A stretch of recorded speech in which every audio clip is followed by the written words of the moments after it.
നിരണത്ത് വെള്ളക്കെട്ടിൽ മുങ്ങിയ വീട്ടിൽ മരണപ്പെട്ട വയോധികയുടെ മൃതദേഹം പോലീസ് റെസ്ക്യൂ സംഘം സ്ട്രക്ചറിൽ ചുമന്നു മാറ്റി. വെള്ളത്തിലൂടെ 1 കിലോമീറ്ററോളം ചുമന്നാണ് മൃതദേഹം മാറ്റിയത്. വിശദാംശങ്ങൾ വിഷ്ണു ശർമ്മ നൽകും. വിഷ്ണു, ഏറെ സങ്കടകരമായ ഒരുപാടധികം കാഴ്ചകൾക്കിടയിലൂടെ കടന്നു പോകുമ്പോഴാണ് ഇങ്ങനെയൊരു കാഴ്ച കൂടി വരുന്നത്. എന്താണ് അവിടുത്തെ ഒരു സാഹചര്യമായിട്ടുണ്ടായത്?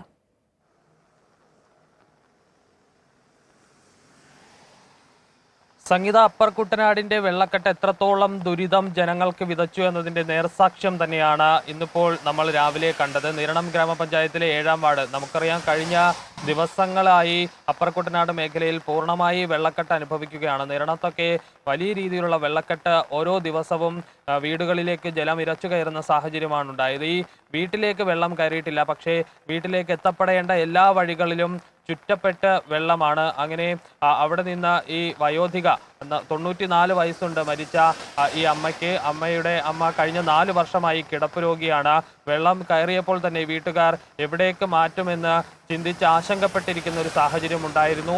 ഇന്ന് പുലർച്ചെയാണ് വാർദ്ധക്യ സഹജമായ അസുഖം മൂലം ഈ അമ്മ മരിക്കുന്നത്. പിന്നീട് ഈ 7-ാം വാർഡിന്റെ മെമ്പറെയും മറ്റും വിവരം അറിയിക്കുകയും ഈ പോലീസിന്റെ റെസ്ക്യൂ സംഘം എത്തി ഈ അമ്മയെ സ്ട്രക്ചറിൽ ചുമന്ന് 1 കിലോമീറ്ററിലധികം ദൂരം വെള്ളത്തിലൂടെ ചുമന്നാണ് ഈ പുറത്ത് മറ്റൊരു സ്ഥലത്തേക്ക് കൊണ്ടുവരികയും പിന്നെ ആംബുലൻസിൽ കയറ്റി ആശുപത്രിയിലേക്ക് മാറ്റുകയും ചെയ്തിട്ടുള്ളത്.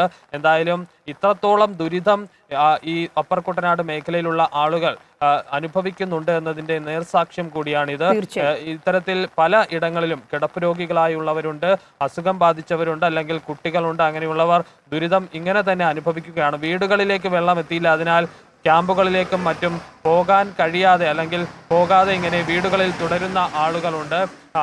അങ്ങനെ വലിയ രീതിയിലുള്ള ദുരിതമാണ് ഈ അപ്പർ കുട്ടനാട് മേഖലയിലുള്ളവരൊക്കെ അനുഭവിച്ചു കൊണ്ടിരിക്കുന്നത്. അതിന്റെ ഒരു നേർസാക്ഷ്യം കൂടിയാണ് ഈ ഒരു ദൃശ്യങ്ങൾ. തീർച്ചയായും വിഷ്ണു, അങ്ങനെ തന്നെ അത്തരത്തിലൊരു ഒരു ഗതികേടിന്റെ ഒരു കഷ്ടകാലത്തിന്റെ ഒക്കെ ഒരു നേർസാക്ഷ്യമായിട്ട് ആ ദൃശ്യങ്ങൾ മാറുകയാണ്.